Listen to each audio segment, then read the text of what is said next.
Hello and welcome to another lesson on the uses of blockchain. So in this one we are going to cover how blockchain can advance housing. So that's stuff like you buying a house, you renting a house. Mainly it'll be to do with buying, but anything to do with housing and property in general, blockchain can have a huge impact on. Probably the biggest area that people are really concerned with when it comes to blockchain in terms of housing is titles. So a title or a deed, so deeds as they are also called as well, a title or deed, there are, well, a bunch of things. So a title shows who owns the house. So a title shows who owns the house. From there, who, or I should put previous owners as well. So it already provides some basic form of audit trail, but there are several problems with this. Some of the problems are linked to do with the security of it, the security side of it, and it's to do with flawed paperwork, especially if the paperwork is to do with, and the titles are to do with houses where people have lived in there for decades and decades, potentially for like 50, 60 years, then the paperwork can really be really bad. Sometimes it can be almost non-existent in terms of not being able to locate any decent paperwork. You can have forged signatures. So you can have poor paperwork, whether it's due to the technology that was around when the paper was created, whether it was the company or the individual doing the paperwork was just lazy, or whether there's some malicious intent. It helps ensure people keep their homes in case of a financial crash or crisis. You might be thinking, well, obviously I'm going to be able to keep my home because at the end of the day it's my home. But in previous occasions, such as the 2007-2008 financial crash, because certain banks didn't actually have proper records of titles and who owned what, they were trying to foreclose properties down because they just didn't have the proper paperwork. So obviously you can understand it from the bank's perspective. They're just thinking, oh, they made a mistake or there's some sort of forgery or something going on like that. As a result, we need to foreclose it. And from the consumer's point of view, aka us, in the house, we're thinking, well, it's my house, especially if you have legitimately paid for it. You can start getting worried, thinking, especially if you're in a financial crisis, it just makes things worse. So using a blockchain system, you can have full title deed history that is easily accessible. So not just who owns it currently, but who else has owned it, and you don't have to go through a long process of lawyers and other institutions and companies to get all of this information and then make sure it's valid as well, because there'll be an audit trail and you'll be encrypted using cryptography. So whether the house is, let's say, bought today and blockchain implemented, or in 100 years, you know that this will be very secure and very trustworthy. And as you can imagine, with anything on this planet, there's money to be made. So there's money to be made when you have to do a title search, so who actually owns it. money to be made for title insurance. So just in case something is going wrong, the insurance just helps cover this. Insurance. This usually all of the costs regarding titles probably isn't a lot. Or like in the grand scheme of buying a house, it's not that much. It might be something like $3,000 to $5,000. So if you're buying a house that's $300,000, $400,000 plus, in the grand scheme of things, it's quite minor. But that's fine if you know you want that property. It's great. But what if there's a few properties you're checking and you decide, okay, all of them look good.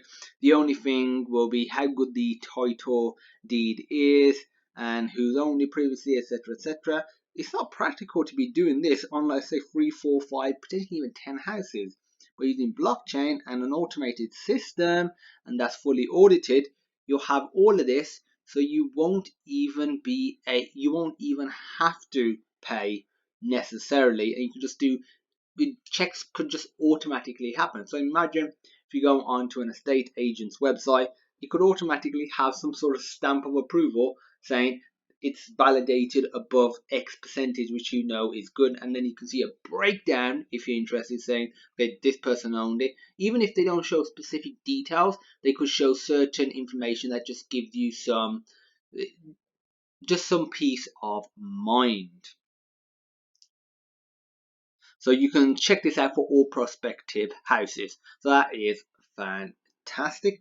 Another great thing is if you were to link this with smart contracts, which are basically contracts that are automatically executed when certain conditions are met. That's one of the great things about blockchain, the thing that is getting many people excited. With smart contracts, you could use this for title transfers, and you would want to transfer a title in the event of you selling the house, in the event of, let's say, you passing away and you want it to go to your children or child or maybe your spouse or maybe your friend potentially. So title transfers, and these are usually linked to conditions. And in the case of, let's change color. In the case of buying, the two conditions that you're probably going to have to fill is, has the buyer paid? So whether they're paying or whether they're getting a mortgage and they're paying, has the buyer paid? And has a certain date lapsed? Because at the end of the day, most transactions for homes, they usually occur in a way where you have a grace period, or you have a period where you as a seller can, move out, get your stuff. Most houses aren't vacated when they put the house on the market. People are still living there. I've been to look for houses, and you will see that people are living there fully. Their bedrooms are the way that you would expect them to be all year round. There is stuff all over the place, not in a messy way, just in a homely way. So it gives them some grace period, hence why there is some time that is usually given to them. And once these two conditions are met, which they can be automatically done, the buyer paying can be a cryptocurrency. And obviously date is just basic, date checking, which is fantastic. And on top of that, you can check. So going beyond titles and deeds, you can check the condition of a property as well, of a property. So as it's being maintained, there have been, let's say, workers doing work on it, and using IoT, aka Internet of Things, when literally every device in your house is wired to the internet. It could be hooked into blockchain. It could be maybe on a monthly, yearly, or whatever time period, be sending information saying that this house is in good condition. And that's especially useful for maybe not buyers but renters. Yeah, especially if you're just renting it for a very short period, maybe some sort of Airbnb like system where they're only staying for a few nights or maybe a few weeks. So you want to ensure that the condition of the property is good for the actual buyer or the renter, but also you as the owner as well. You want to make sure that everyone in there is keeping it in good condition. So that's a great way of tracking that. And blockchain can help with transactions, aka buying and selling a property. And it can help with the money side, so cryptocurrency. It can help with title. It can help with auditing. It can reduce fees. It's more secure. This on a open digital ledger that's secured by cryptography. So transactions as a part of housing is also affected as well. And actually, I just want to go back up here a second. Something I want to link back to where we was talking about title transfers. So title transfers, and it could be linked to conditions. So one of the conditions it could be linked to is wills. So last wills and testaments. Got a separate video covering how blockchain could affect wills and testaments. So based on what you'll learn in that video, you'll be able to see that when certain conditions are met, all of this could link together. That's what you're going to see a lot of with blockchain, that all of these use cases are going to help all these different industries communicate with each other and just automate the process of whether it's transferring, or whether it's a physical good, or if it's a title or a digital good, the commodity in between, the security of it, verifying the validity of the individuals and the parties involved. So it's going to provide a lot of security and peace of mind. And that just scrolled up, did not want that.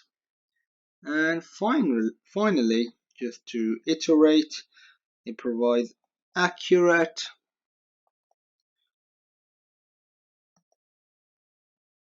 tracking